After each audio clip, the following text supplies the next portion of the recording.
much biology.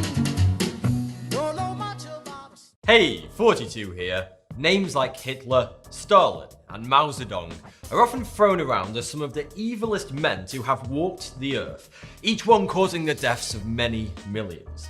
But there's a man equally as despicable as Adolf Hitler, yet very few people even know of his existence. King Leopold II is one of the least reviled tyrants from history, yet he was directly responsible for the deaths of an estimated 15 million people. He caused a hidden holocaust that is rarely mentioned, devastating an entire country, murdering the vast majority of its population. So why is so little spoken about King Leopold II? Some say it's because he only murdered Africans. Leopold was the king of the Belgians between 1865 and 1909. Nothing about his upbringing spelled genocidal psychopath.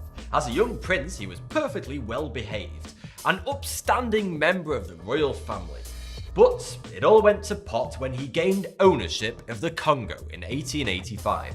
But let's just rewind a little. How does a king in Belgium come to own a large country smack bang in the middle of Africa?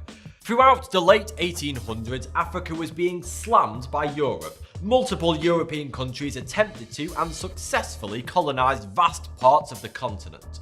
The methodology behind all this was basically, oh look, Africa isn't as civilized or technologically advanced as us. Let's take their land and freedom, then force them to practice our religion, use our technology, and we'll take all the profits from their mineral-rich land. Surely that's a better life than they're used to. No? The British Empire came first and claimed the south, the northeast and bit of the northwest. The French took the northeast and Madagascar. The rest was snatched up by the Italians and Portuguese. Oh, and Germany got their hands on a few bits as well.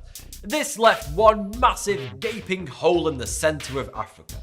The Congo was the hardest to take because it was far from the coast and was covered in treacherous jungle.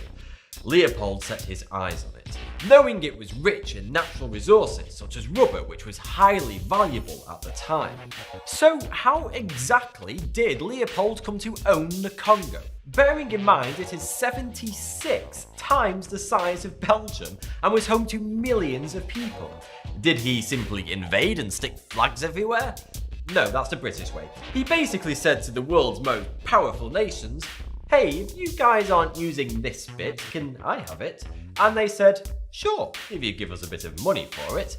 However, the Congo was different to other African states. Unlike the others, such as South Africa and the Spanish Sahara, which were colonies of European governments, the Congo Free State, as it was known at the time, was deemed the private property of one man, his own personal plaything.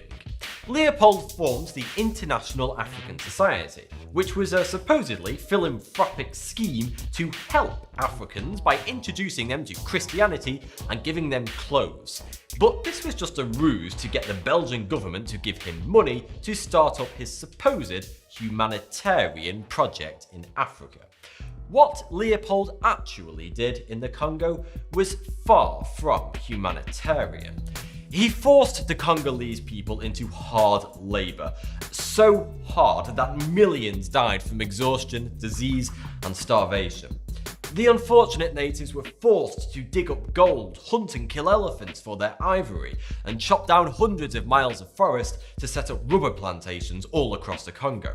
Gold, ivory and rubber were three of the most expensive commodities in the world at that time, and King Leopold sold all the resources he ruthlessly mined through slave labour to European countries in order to generate vast sums of money for his own personal enjoyment.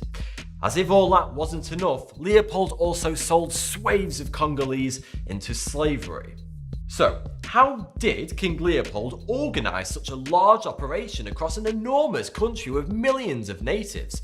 Well, he was very smart and basically used his wealth and power to turn the Congolese people against themselves. He recruited a large army of mercenaries which he named the Force Publique, made up of Congolese natives, and paid them to enforce his ruthless regime against their own people.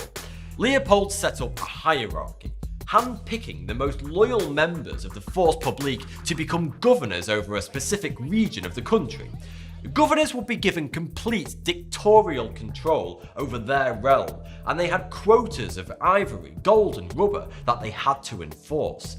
If workers didn't meet their monthly quota of raw materials, they were mutilated.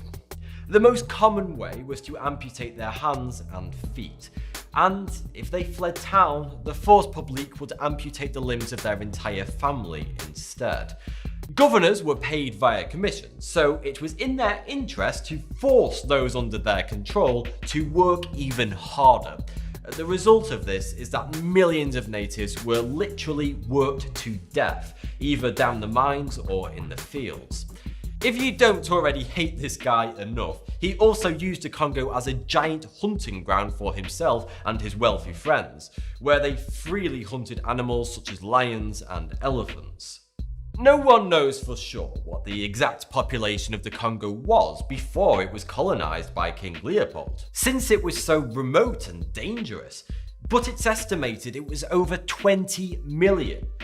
By the end of King Leopold's reign of terror, the population had dropped to well under 10 million. So, what ended his tyranny? Competition. The United States, Britain, and the Netherlands owned large rubber-producing colonies of their own, and so King Leopold's efforts were stifling their profits on the global market.